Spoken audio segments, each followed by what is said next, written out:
ಹರೇ ಶ್ರೀನಿವಾಸ ಗುರೋ ರಾಘವೇಂದ್ರ. ನನ್ನ ಆತ್ಮೀಯ ಆಧ್ಯಾತ್ಮ ಬಂಧುಗಳೆಲ್ಲರಿಗೂ ಕೂಡ ಅನಂತ ಶಿರಸಾಷ್ಟಾಂಗ ಪ್ರಣಾಮಗಳು. ಸ್ವರೂಪ ದೇಹದ ಮೇಲೆ ಲಿಂಗ ಶರೀರ ಸೃಷ್ಟಿಗೆ ಬಂದ ಕೂಡಲೇ ಅಂಟಿಕೊಂಡ್ಬಿಡುತ್ತದೆ ಅಂತ ಹೇಳಿದೆ. ಅದೇ ಸ್ವತಃ ಅಂಟಿಕೊಂಬೋದಲ್ಲ, ಭಗವಂತ ಅಂಟಿಸ್ತಾನೆ, ಅದರ ಸಂಪರ್ಕ ಜೀವಿಗೆ ಆಗುವಂತೆ ಮಾಡ್ತಾನೆ. ಯಾತರಿಂದ ಮಾಡ್ತಾನೆ ಅಂದರೆ ತನ್ನ ಬೆವರು ಎಂತಕ್ಕಂಥ ವಿರಜಾ ನೀರಿನಲ್ಲಿ ಅದ್ದಿ ಆ ಲಿಂಗ ಶರೀರಕ್ಕೂ ಮತ್ತು ಸ್ವರೂಪಕ್ಕೂ ಸಂಬಂಧ ಏರ್ಪಾಟು ಮಾಡ್ತಾನೆ.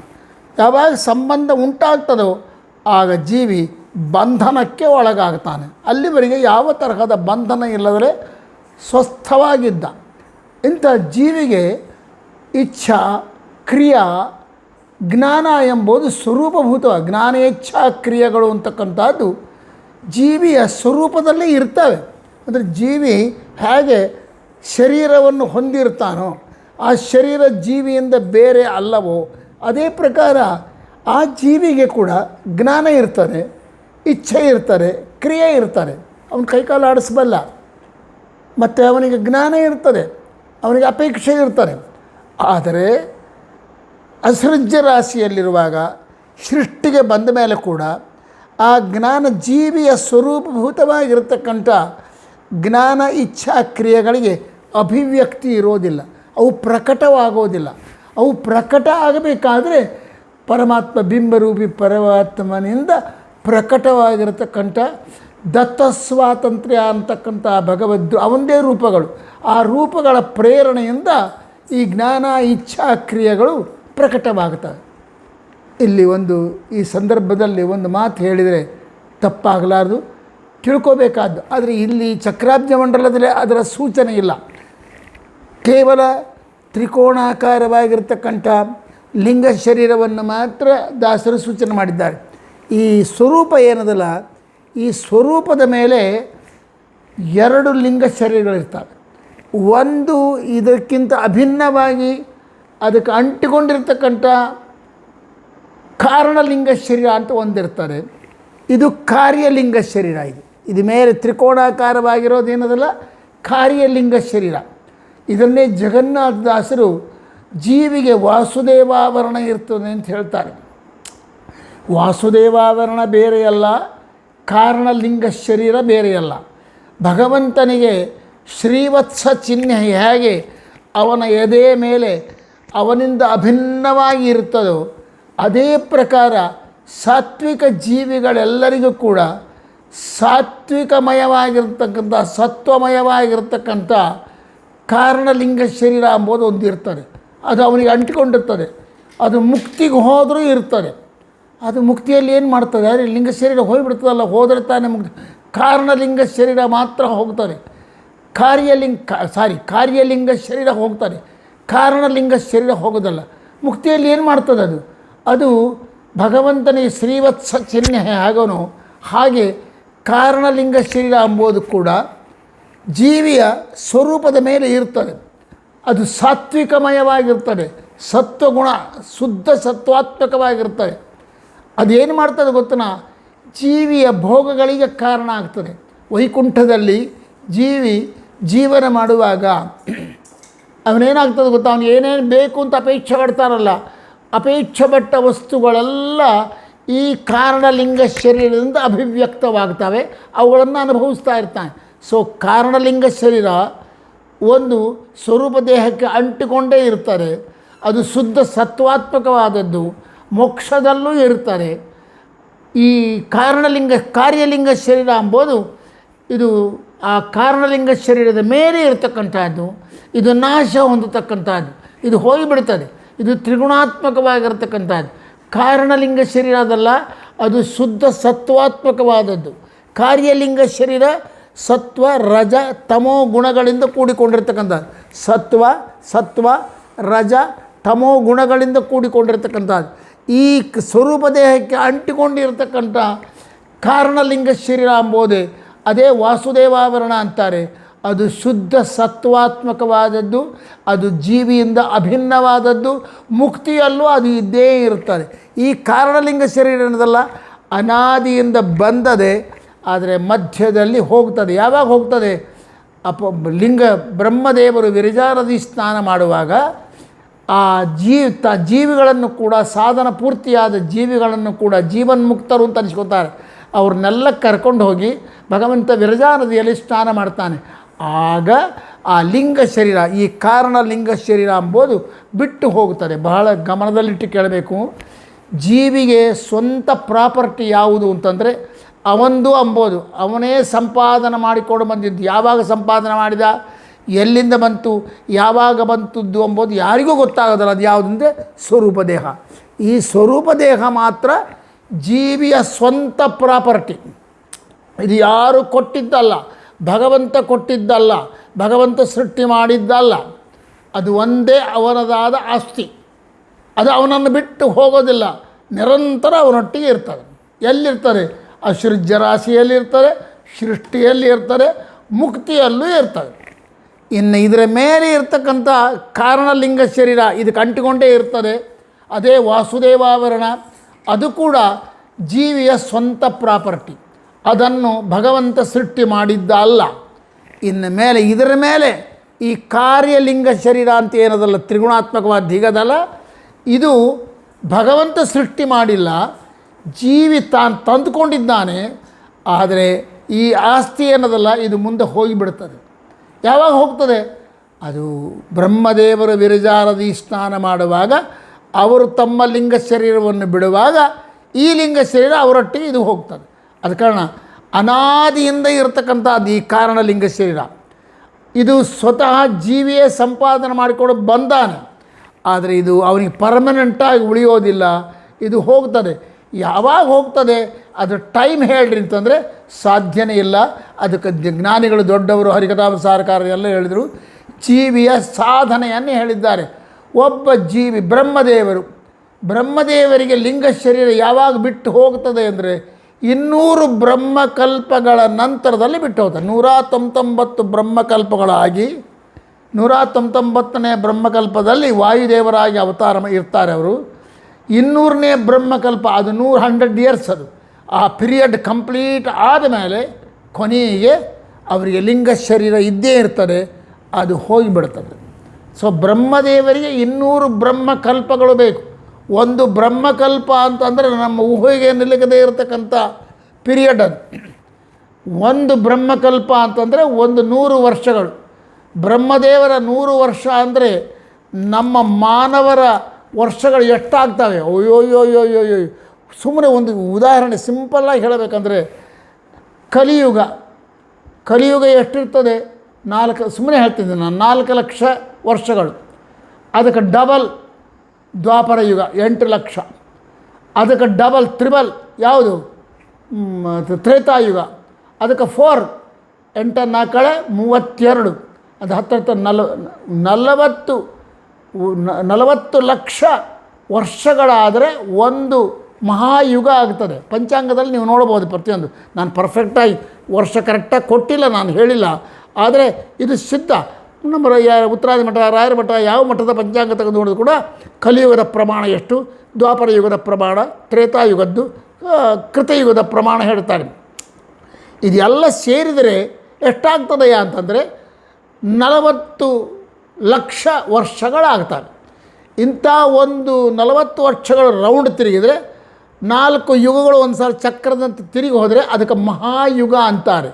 ಇಂಥ ಮಹಾಯುಗಗಳು 1000 ಆದರೆ ಬ್ರಹ್ಮದೇವರಿಗೆ ಹಗಲಾಗ್ತದೆ. ಅಂದರೆ 12 ಅವರ್ಸ್ ಆಗ್ತದೆ. ಅದಕ್ಕೆ 1000 ಮಹಾಯುಗಗಳು ಒಂದು ರೌಂಡ್ ಹೊಡೆದರೆ ಬ್ರಹ್ಮದೇವರಿಗೆ ಮುಂಜಾನೆ 6ರಿಂದ ಸಾಯಂಕಾಲ 6 ತನಕ ಆಗ್ತದೆ. 12 ಅವರ್ಸ್ ಆಗ್ತದೆ. ಮತ್ತೆ 1000 ವರ್ಷಗಳು ತಿರುಗಿದರೆ, 1000 ಮಹಾಯುಗಗಳು ತೀರಿದರೆ ಒಂದು ದಿವಸ ಆಗ್ತದೆ.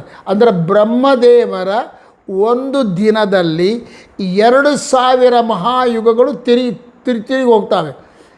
ಅಂದರೆ ಒಂದು ದಿವಸ ಆಯ್ತು ರೀ. ಇಂಥ ಒಂದು ದಿವಸಗಳು ಎಷ್ಟಾಗಬೇಕು? 360 ದಿವಸಗಳಾದರೆ ಬ್ರಹ್ಮದೇವರಿಗೆ 1 ವರ್ಷ ಆಗ್ತದೆ. ಇಂಥ ವರ್ಷಗಳು ಎಷ್ಟಾಗಬೇಕು? ಮಹಾನುಭಾವನಾಗಿರ್ತಕ್ಕಂಥ 100 ಆಗಬೇಕು. 100 ಆದರೆ ಬ್ರಹ್ಮದೇವರಿಗೆ ಒಂದು ಕಲ್ಪ, ಅದು ಬ್ರಹ್ಮನ ಕಲ್ಪ ಅಂತಾರೆ, ಮಹಾಕಲ್ಪ ಅಂತಾರೆ. ಈ ಮಹಾಕಲ್ಪದ ಕೊನೆಯಲ್ಲಿ ಮಹಾಪ್ರಳಯ ಸಂಭವ ಆಗೋದು. ಸೊ ಇಂಥ 200 ಬ್ರಹ್ಮಕಲ್ಪಗಳಲ್ಲಿ ಸಾಧನ ಮಾಡಿದ ಬ್ರಹ್ಮ ಎಂಬುವ ಜೀವಿಗೆ ಕೊನೆಗೆ ಲಿಂಗ ಶರೀರ ಬಿಟ್ಟು ಹೋಗ್ತದೆ. ಅಂದರೆ 200 ಬ್ರಹ್ಮಕಲ್ಪಗಳಲ್ಲಿ ಚತುರ್ಮುಖ ಬ್ರಹ್ಮ 199 ಬ್ರಹ್ಮಕಲ್ಪಗಳಲ್ಲಿ ಲಿಂಗ ಶರೀರದಿಂದ ಕೂಡಿಕೊಂಡಿರ್ತಾನೆ. ಆದರೆ ಇಷ್ಟೇ ವ್ಯತ್ಯಾಸ, ನಾವು ಕೂಡಿಕೊಂಡಿರ್ತೀವಿ, ಅವನು ಕೂಡಿಕೊಂಡಿರ್ತಾನೆ. ರುದ್ರದೇವರಿಗೂ ಲಿಂಗ ಶರೀರ ಇರ್ತದೆ, ಗರುಡನಿಗೂ ಇರ್ತಾರೆ, ಶೇಷನಿಗೂ ಇರ್ತಾರೆ, ಇಂದ್ರ ಕಾಮರಿಗೂ ಇರ್ತಾರೆ, ವಾಯುದೇವರಿಗೂ ಬ್ರಹ್ಮದೇವರಿಗೂ ಇರ್ತಾರೆ. ಏನು ವ್ಯತ್ಯಾಸ ಅಂದರೆ ಬ್ರಹ್ಮ ವಾಯುಗಳಿಗೆ ಇರ್ತಕ್ಕಂಥ ಲಿಂಗ ಶರೀರ ಅದು ಪವರ್ಫುಲ್ಲಾಗಿರುವುದಿಲ್ಲ. ಅದು ನಮಗೆ ಹೇಗೆ ಬಂಧಕವಾಗ್ಯದೋ ಅವರಿಗೆ ಬಂಧಕ ಅಲ್ಲ. ಅವರಿಗೆ ಅಜ್ಞಾನಾದಿಗಳು ಬರೋದಿಲ್ಲ, ಅವರ ಭಕ್ತಿಗೆ ತಿರೋಧಾನ ಬರೋದಿಲ್ಲ, ಅವರ ವೈರಾಗ್ಯಕ್ಕೆ ಅವರೋಧ ಬರೋದಿಲ್ಲ. ಜ್ಞಾನ ಭಕ್ತಿ ವೈರಾಗ್ಯಗಳು ಬ್ರಹ್ಮದೇವರಲ್ಲಿ ಯಾವಾಗಲೂ ಇರ್ತವೆ. ಈ ಅವರ ಮೇಲೆ ಇರತಕ್ಕಂಥ ಲಿಂಗ ಶರೀರ ಅವರಿಗೆ ಬಂಧಕಗಳಲ್ಲ. ಅದನ್ನು ಶಾಸ್ತ್ರಕಾರರು ಯಾವ ರೀತಿ ಹೇಳ್ತಾರೆ ಅಂದರೆ ದಗ್ಧ ಪಠನ್ಯಾಯ ಅಂತಾರೆ. ಒಂದು ಪೇಪರ್ನ ಒಂದು ಟೋಪಿಯಂತೆ ಸುತ್ತಿ ಅದನ್ನು ಬೆಂಕಿ ಹಚ್ಚಿ ಹಿಂಗೆ ಇಟ್ಟುಬಿಡ್ರಿ, ಅದು ದಗದ ಉರಿದು ಹೋಗ್ತದೆ. ಉರಿದ ಮೇಲೆ ಅದೇ ಡಿಸೈನ್ನಲ್ಲಿ ಅದು ಬೂದಿ ಹಾಗೇ ನಿಂತ್ಕೊಂಡಿರ್ತದೆ. ಅದು ಹೇಗಿರ್ತದೋ ಅದು ಸುಮ್ಮನೆ ಹಿಂಗೆ ಟಚ್ ಮಾಡಿದ್ಕೊಳ್ಳೆ ಪುಡಿ ಯಾಕೆ ಕೆಳಗೆ ಬಿದ್ದುಬಿಡ್ತಾರೆ. ಹಾಗೆ ಬ್ರಹ್ಮ ಮತ್ತು ವಾಯು, ಭಾರತೀ ಸರಸ್ವತಿಯರು, ಇನ್ನು 200 ಮಂದಿ ಋಷಿಗಳು, ಇವರೆಲ್ಲರಿಗೂ ಕೂಡ ಲಿಂಗ ಶರೀರ ಇರ್ತದೆ. ಆದರೆ ಅದರ ಪ್ರಭಾವ ಅವರ ಮೇಲೆ ಇರೋದಿಲ್ಲ. ಅದರ ಪ್ರಭಾವ ಇದ್ದರೆ ಏನಾಗ್ತದೆ ಅಂದರೆ ಅಜ್ಞಾನಾದಿಗಳು ಬರ್ತವೆ, ಭಕ್ತಿಗೆ ತಿರೋಧಾನ ಬರ್ತದೆ, ವೈರಾಗ್ಯಕ್ಕೆ ಅವರೋಧ ಬರ್ತದೆ. ಅವು ಯಾವೂ ಇರೋದಿಲ್ಲ. ಯಾರಿಗೆ? ಬ್ರಹ್ಮ ವಾಯು ಮತ್ತು ಭಾರತೀ ಸರಸ್ವತಿಯರು. ಅದು ಒಂದೇ ಅಲ್ಲ, ಋಷಿಗಳೆಲ್ಲರಿಗೂ ಕೂಡ. ಮತ್ತು ಗರುಡ ಶೇಷ ರುದ್ರರಿಂದ ಹಿಡ್ಕೊಂಡು ಕೆಳಗಿರತಕ್ಕಂಥ ಜೀವಿಗಳಿದ್ದಾರಲ್ಲ, ನಮ್ಮವರಿಗೆ ತೃಣಜೀವಿವರಿಗೆ ಎಲ್ಲರಿಗೂ ಲಿಂಗ ಶರೀರ ಇರ್ತದೆ. ಈ ಲಿಂಗ ಶರೀರದ ಬಂಧನದಿಂದ ಎಲ್ಲರೂ ಕೂಡ ಅಜ್ಞಾನಾದಿಗಳಿಗೆ ಒಳಗಾಗ್ತಾರೆ, ಭಕ್ತಿ ಕುಂಠಿತವಾಗುತ್ತದೆ, ವೈರಾಗ್ಯ ತಿರೋಧಾನ ಹೊಂದುತ್ತದೆ. ಸೊ ಇದು ಸಂಸಾರದ ಬಂಧನ ಇವರಿಗಿರ್ತಾರೆ. ವಾಯು ಬ್ರಹ್ಮಾದಿಗಳಿಗೆ ಸಂಸಾರದ ಬಂಧನ ಇರೋದಿಲ್ಲ. ಗರುಡ ಶೇಷಾದಿಗಳಿಗೆಲ್ಲ ಸಂಸಾರದ ಬಂಧನ ಇರ್ತಾರೆ. ಸೊ ಒಂದು ತಿಳ್ಕೊಂಡ್ವಿ, ಸ್ವರೂಪ ಎಂಬುದು ಅನಾದಿಯಿಂದ ಜೀವಿಯ ಪ್ರಾಪರ್ಟಿ. ಅವನೇ ತಂದುಕೊಂಡಿರ್ತಕ್ಕಂಥದ್ದು ಯಾವುದು ಅಂದರೆ ಕಾರಣಲಿಂಗ ಶರೀರ ವಾಸುದೇವಾವರಣ. ಅದರ ಮೇಲೆ ಇರತಕ್ಕಂಥ ಕಾರ್ಯಲಿಂಗ ಶರೀರ ಕೂಡ ಜೀವಿ ತನ್ನ ಹುಟ್ಟಿನಿಂದ ತಾನೇ ತೊಗೊಂಬಂದಾನೆ, ಯಾವ ಬಂದಾನೋ ಆಗಲಿಂದ ತೊಗೊಂಬಂದಾನೆ. ಆದರೆ ಅದು ಶಾಶ್ವತವಾಗಿರೋದಿಲ್ಲ, ಅದು ಕಳ್ಕೊಂಡ್ಬಿಡ್ತಾನೆ, ಆ ಪ್ರಾಪರ್ಟಿಗೆ ಹೋಗಿಬಿಡ್ತದೆ. ಅಂಥ ಲಿಂಗ ಶರೀರ ಜ್ಞಾನ ಇಚ್ಛಾ ಕ್ರಿಯೆಗಳಿಂದ ಸ್ವರೂಪದಲ್ಲಿ ಇರ್ತದೆ. ಆದರೆ ಅದಕ್ಕೆ ಅಭಿವ್ಯಕ್ತಿ ಇರೋದಿಲ್ಲ. ಅದು ಯಾರಿಂದ ಅಭಿವ್ಯಕ್ತಿ ಆಗ್ತದೆ ಅಂತಂದರೆ ಕಾರಣಲಿಂಗ ಶರೀರ ಅಂತ ಹೇಳಿದ್ನಲ್ಲ, ಆ ಕಾರಣಲಿಂಗ ಶರೀರದಲ್ಲಿ ಭಗವಂತನ ದತ್ತ ಸ್ವಾತಂತ್ರ್ಯ ಅಂತಕ್ಕಂಥ ರೂಪಗಳಿರ್ತವೆ. ಆ ರೂಪಗಳು ಕೆಲಸ ಮಾಡಿ ಆ ಜ್ಞಾನಕ್ಕೆ ಇಚ್ಛೆಗೆ ಮತ್ತು ಕ್ರಿಯೆಗಳಿಗೆ ಪ್ರಚೋದನೆ ಕೊಡ್ತವೆ, ಅವು ಪ್ರಕಟವಾಗುವಂತೆ ಮಾಡ್ತವೆ. ಇದಕ್ಕೆ ನಿಮಗೆ ಎಕ್ಸಾಂಪಲ್ ಹೇಳಬೇಕಾದ್ರೆ ಈ ಹಿಂದೆ ಹೇಳಿದ್ದೀನಿ, ಮತ್ತೆ ಒಮ್ಮೆ ನಿಮಗೆ ಜ್ಞಾಪಕ ಮಾಡಿಕೊಡ್ತೀನಿ. ಗೋಪಾಲದಾಸ್ ಹೇಳ್ತಾರೆ, ಧರೆಯೊಳಗುಳ್ಳ ಪರಿಪರಿ ಕಮಲಗಳು ಅರಳುವುದಕ್ಕೆ ಬೇರೊಬ್ಬ ರವಿ ಉಂಟೆ ಅಂತ ಹೇಳ್ತಾರೆ. ಎಷ್ಟು ಸುಂದರವಾದ ಮಾತು, ಅದ್ಭುತವಾದ ರೂಪಕಲ್ಪನೆ. ಕಮಲಗಳವೆ, ಆ ಕಮಲಗಳು ಅಂತ ಬಹುವಚನ ಹಾಕಿದ್ರಲ್ಲೇ ಅವರ ಜ್ಞಾನ ಎಷ್ಟು ದೊಡ್ಡದು ಅಂತ ನಮಗೆ ಅರ್ಥ ಆಗ್ತದೆ. ಕಮಲಗಳು ಒಂದೇ ಕಲರ್ನಲ್ಲಿರ್ತಾವೆ ನೋಡ್ರಿ ನೀವೇ. ನೈದಿಲೆ ಅಂತದ, ನೀಲಿ ಕಮಲಗಳವೆ, ಕೆಂಪು ಕಮಲಗಳವೆ, ಬಿಳೆಯ ಕಮಲಗಳವೆ. ಇವು ನಾವು ನೋಡ್ಬೋದು, ಪ್ರತ್ಯಕ್ಷ ನೋಡ್ಬೋದು. ನಮ್ಮ ಹಳ್ಳಿ ಊರುಗಳಲ್ಲೇ ನಾವು ನೋಡ್ಬೋದು. ನೀಲಿ ಕಲರ್ನ ಕಮಲಗಳು ಕೆಲವು ಇರ್ತಾವೆ, ಅದಕ್ಕೆ ನೈದಲೆ ಅಂತ ಕರೀತಾರೆ. ಇನ್ನು ಕೆಲವು ಕಮಲಗಳು ಕೆಂಪಗಿರ್ತಾವೆ, ಇನ್ನು ಕೆಲವು ಕಮಲಗಳು ಬೆಳ್ಳಗಿರ್ತಾವೆ. ಕಮಲಗಳಲ್ಲಿ 3 ವಿಧ. ಹೇಗನೋ ಜೀವಿಯಲ್ಲಿ ನೀಲಿಯಾಗಿರ್ತಕ್ಕಂಥವನು ತಮೋಜೀವಿ ಅಥವಾ ರಜೋಜೀವಿ, ಕೆಂಪಗಿರ್ತಕ್ಕಂಥವನು ತಮೋಜೀವಿ, ಬೆಳ್ಳಗಿರ್ತಕ್ಕಂಥ ಜೀವಿ ಅಂದರೆ ಬೆಳ್ಳ ಕಮಲದಂತೆ ಇರ್ತಕ್ಕಂಥವನು ಸಾತ್ವಿಕ ಜೀವಿ. ಬೆಳೆ ಕಮಲದಂತೆ ಇರುವವನು ಸಾತ್ವಿಕ ಜೀವಿ, ನೀಲಿ ಕಮಲದಂತೆ ಇರತಕ್ಕಂಥವನು ರಜೋಜೀವಿ, ಕೆಂಪ ಕಮಲದಂತೆ ಇರತಕ್ಕಂಥವನು ತಮೋಜೀವಿ. ಜೀವಿಗಳಲ್ಲಿ 3 ವಿಧ ನೋಡ್ರಿ. ಇನ್ನೂ ಆಲೋಚನೆ ಮಾಡಿರಿ. ಗೋಪಾಲದಾಸರ ಅಪರೋಕ್ಷೀಕೃತ ಶ್ರೀಚರಾದ ಗೋಪಾಲದಾಸರ ಮಾತಿನ ಗಾಂಭೀರ್ಯ ಎಷ್ಟು ದೊಡ್ಡದು ಅಂತ. ಕಮಲಗಳು ಎಲ್ಲ ಒಂದೇ ಸೈಜ್ನಾಗಿರ್ತವೆ. ಒಂದು ನೀಲಿ ಕಮಲ ಒಂದು ಸಣ್ಣದಿರ್ತದೆ, ಆ ನೀಲಿ ಕಮಲದಲ್ಲೇ ಒಂದು ಸ್ವಲ್ಪ ದೊಡ್ಡದಿರ್ತದೆ. ಆ ನೀಲಿ ದೊಡ್ಡವ್ರು ಹೇಳಿದ ಮಾತು ನಾನೇ ನೋಡಿಲ್ಲ. ಮಾನಸ ಸರೋವರ ಅಂತ ಅದಂತೆ ಹಿಮಾಲಯದಲ್ಲಿ, ಆ ಕಡೆ ಹೋಗ್ಬೇಕಂತ, ಅಲ್ಲಿ ಹೋಗೋದು ಭಾಳ ಕಷ್ಟ ಅಂತಂತಾರೆ. ಯಾವ ಮಾನಸ ಸರೋವರ, ಒಂದು ಮಾನಸ ಸರೋವರ ಅದನೋ 2 ಮಾನಸ ಸರೋವರ ಗೊತ್ತಿಲ್ಲ. ಬದರಿ ನಮ್ಮಲ್ಲಿ 2 ಅಂತ ಹೇಳ್ತಾರೆ ಶಾಸ್ತ್ರದ ಪ್ರಕಾರ. ಮೊದಲನೇ ಬದರಿ ಈಗ ನಾವೇನು ನೋಡ್ತಾ ಇದ್ದೀವಿ, ಹರಿದ್ವಾರದ ಹತ್ತಿರಕ್ಕಿರ್ತಕ್ಕಂಥದ್ದು ಹಿಮಾಲಯದಲ್ಲಿರ್ತಕ್ಕಂಥ ಬದರಿ. ಆದರೆ ಇನ್ನೊಂದು ದೊಡ್ಡ ಬದರಿ, ಅದು ವೇದವ್ಯಾಸ ದೇವರು ವಾಸ ಮಾಡ್ತಕ್ಕಂಥ ಬದರಿ. ಅದು ನಮಗೆ ಕಾಣಿಸದೇ ಇರತಕ್ಕಂಥದ್ದು, ನಮಗೆ ಹೋಗಲಿಕ್ಕಾಗದೇ ಇರತಕ್ಕಂಥದ್ದು. ಹಾಗೆ ಮಾನಸ ಸರೋವರ ಅಂತಕ್ಕಂಥದ್ದು ಕೂಡ 2 ಏನೋ ಗೊತ್ತಿಲ್ಲ ನನಗೆ. ಒಟ್ಟು ಮಾನಸ ಸರೋವರದಲ್ಲಿ ಕಮಲಗಳಿರ್ತಾವಂತೆ. ಕಮಲಗಳು ಎಷ್ಟೆಷ್ಟು ದೊಡ್ಡದಿರ್ತಾವೆ ಅಂತಂದರೆ, ದೊಡ್ಡವರು ಹೇಳ್ತಕ್ಕಂಥ ಮಾತು, ಒಂದು ಸಣ್ಣ ಕೂಸನ್ನು ತೊಗೊಂಡು ಅದ್ರ ಮೇಲೆ ಮಲಸ್ಬೋದಂತ, ತೊಟ್ಟಿಲ್ಲ ಅಂತ ಇರ್ತಾವಂತೆ. ಒಂದೊಂದು ಕಮಲ ಇಷ್ಟಿಷ್ಟು ಅಗಲ ಇರ್ತಾವಂತೆ. ಅದನ್ನೇ ಅವರು ಸಹಸ್ರ ದಳದಿಂದ ಕೂಡಿಕೊಂಡಿರ್ತಕ್ಕಂಥದ್ದು ಅಂತ ವರ್ಣನೆ ಮಾಡ್ತಾರೆ. ಒಂದು ಕಮಲದ ಮೇಲೆ ಆಗ ಒಂದು ವರ್ಷದ ಕೂಸು ಇರ್ತದಲ್ಲ, ಆ ಕೂಸನ್ನು ಮಲಗಿಸ್ಬೋದು. ಮಲಗಿಸಿದ್ರೆ ಅವು ಮುಣಿಗೆ ಹೋಗೋದಲ್ಲ, ಸರೋವರದಲ್ಲಿ ತೇಲಿರ್ತಾವಂತೆ.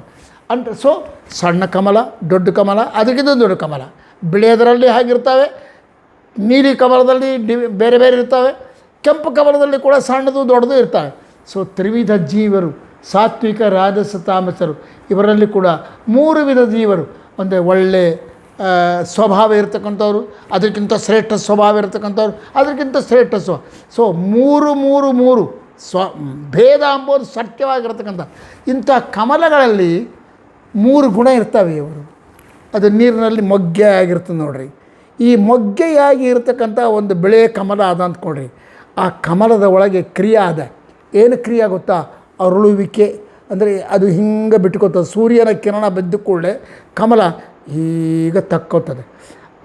ಅದೇನಂತಾರೆ? ಅರಳುವಿಕೆ ಅಂದರೆ ವಿಕಾಸ ಹೊಂದುವುದು. ವಿಕಾಸ ಹೊಂದುವುದು ಎಂಬುದು ಕ್ರಿಯೆ. ಆ ಕ್ರಿಯೆ ಎಲ್ಲಿದೆ? ಕಮಲದಲ್ಲೇ ಇರೋದು.